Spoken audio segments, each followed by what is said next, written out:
vocation internationale? Alors le Mizrahi est né en 1902 dans le monde et en 1937 en France et a pour objectif principalement de rassembler les trois fondamentaux suivants. La terre d'Israël, le peuple d'Israël et la Torah d'Israël. Ce sont les trois fondamentaux, qu'on soit religieux, non religieux, qu'on se retrouve ou pas dans les valeurs autres que celles-ci. Ce sont celles qui, en France mais aussi ailleurs, sont universelles et qui rassemblent aujourd'hui et surtout depuis le 7 octobre un bon nombre de juifs. Est-ce que ça a une incarnation dans le spectre politique israélien?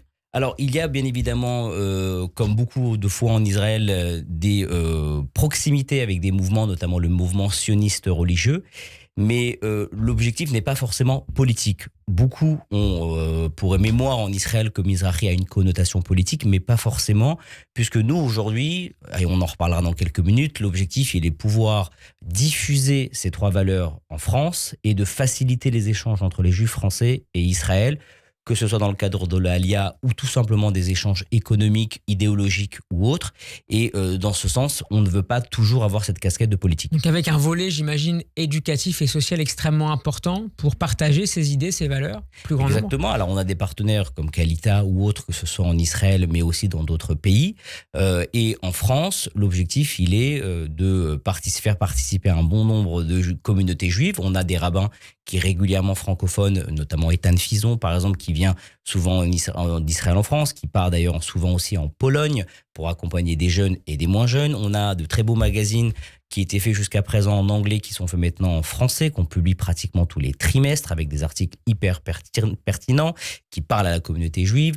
On organise des voyages de solidarité, surtout depuis le 7 octobre, malheureusement, et un certain nombre d'autres activités, notamment un concert qui aura lieu dans quelques mois, pour encore fédérer la communauté juive française et surtout, et c'est là où je veux vraiment me faire un écho, donner ce pouvoir de la voix juive française auprès des Israéliens. Qu'est-ce qu'elle a de singulière, cette voix juive, française, sioniste, très attachée à Israël, par rapport à ses homologues américains Alors c'est le paradoxe, puisque en France, on est très sioniste, et je pense qu'on est l'un des pays le plus sioniste au monde.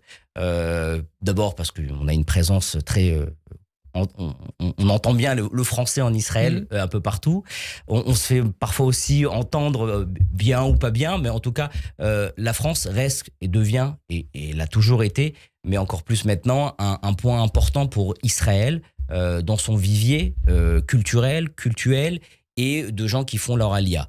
Le problème qu'on a, c'est qu'en retour, on ne sent pas forcément que la démocratie israélienne ou bien l'État d'Israël reconnaissent ce judaïsme français qui existe en France et lui facilite des démarches. On pense souvent à la bataille des équivalences, notamment des diplômes français en Israël. On pense aux services d'État qui ne sont en plusieurs dialectes, plusieurs langues, mais pas en français. Donc on a encore une fois ce disconnect qui existe entre la volonté d'ouvrir Israël aux Français, mais la réalité est parfois tout autre. Et donc ce sont ces combats que vous menez notamment au sein de l'Organisation sioniste mondiale au sein de laquelle les Français sont représentés. Alors outre le fait, comme on l'a dit jusqu'à présent, de faire vivre ce sionisme, ce judaïsme en France selon toutes les couleurs de l'arc-en-ciel, c'est aussi de pouvoir, au sein de l'Organisation sioniste mondiale, dont on rappelle qu'il y a un congrès où siègent plus de 500 délégués du monde entier, 200 émanent de la Knesset et les 300 autres des pays différents. Les États-Unis ont un contingent d'à peu près 150 délégués. La France en compte 22. Et en son sein, le Congrès prend les plus grandes décisions. Par exemple, qu'est-ce que peut prendre par exemple, à côté des décisions prises par l'État d'Israël? Par exemple, le KKL, le Keren HaYesod ou l'Agence juive émanent directement des directeurs élus au sein du Congrès. Donc ce sont des décisions qui vont forcément soit impacter directement le juif français que je suis à Paris, ou plier les lois de la Knesset à ce que telle ou telle proposition de loi soit mise en place. On parlait des équivalences. Je suis un expert comptable. Jusqu'à présent, les experts comptables qui faisaient leur alia n'avaient aucune reconnaissance en Israël. Depuis maintenant 2 semaines, grâce à un travail acharné, un expert comptable français qui fait sa alia en Israël aura un titre d'expert comptable inscrit à l'ordre des experts comptables israéliens. Alors, il ne pourra pas signer, ça c'est du détail, mais c'est déjà une reconnaissance d'une certaine manière. C'est un combat que nous avons mené comme d'autres, qui permet aujourd'hui à ce que la société française, la société d'Israël reconnaisse les Juifs français que nous sommes, pas uniquement à le droit au retour, mais le droit au retour est de vivre pleinement de son métier ou de son désir. Ça, c'est un exemple parmi tant d'autres. Et dans ce cadre-là, il y a une échéance importante, je crois qu'elle a lieu au mois de juin prochain, pour désigner justement qui seront les représentants français. Et c'est très important que vous le citiez, Steve, c'est que jusqu'à présent, c'était des accords un peu troubles, on ne savait pas qui étaient réellement les représentants.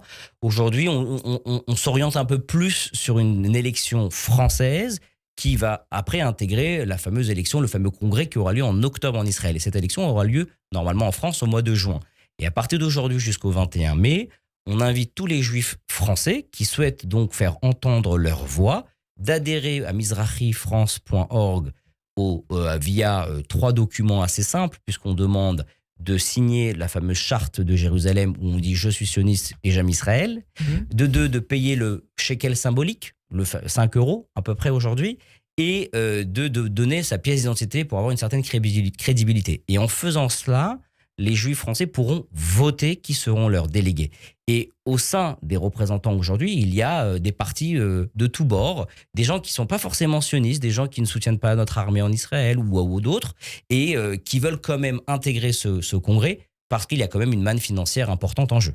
Pour terminer, s'il y avait une priorité que vous voudriez mettre en avant pour nos auditeurs et ceux qui pourraient être intéressés par participer au vote, vous choisiriez laquelle ? J'espère qu'ils choisiront Mizrahi, mais pas que, mais en tout cas de se faire entendre en votant. Et pour être votant, il faut déjà s'inscrire, et pour pouvoir voter en 2 temps, donc de maintenant jusqu'au 21 mai, s'inscrire comme électeur, et à partir du juin, voter. Quelle que soit l'issue, il faut absolument que les Juifs français se mobilisent afin que la voix française soit entendue en Israël et ailleurs. Et pour participer à la vie démocratique, donc très important. Au-delà même de l'État d'Israël, de la vie juive. Merci beaucoup Isaac Barchet d'avoir été avec nous. Je rappelle que vous êtes le directeur de l'organisation Mizrahi France. À très bientôt sur Radio J. Merci. Et bonne chance pour la suite.